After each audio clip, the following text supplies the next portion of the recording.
Corona মহামারীর পর থেকে সরকারি চাকরিজীবীদের দেরিতে অফিসে আসা যেন নিয়মে দাঁড়িয়ে গেছে।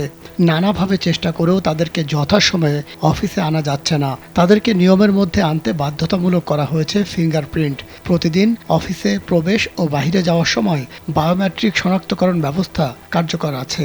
তারপরও দেরিতে অফিসে আসছেন অনেকে। সম্প্রতি এক সরকারি নোটিশে বলা হয়েছে, সরকারিজীবীদের অফিস চলবে সকাল ৯টা থেকে বিকাল ৫টা পর্যন্ত। অফিসে ঢুকতে হবে সকাল ৯টায়। দেরি হলে সর্বোচ্চ ১৫ মিনিট পর্যন্ত ক্ষমার যোগ্য। কিন্তু অফিসে ১৫ মিনিট দেরিতে ঢুকলে ছুটি কাটার সিদ্ধান্ত নেওয়া হয়েছে। সেক্ষেত্রে কাটা হবে ক্যাজুয়াল লিভ।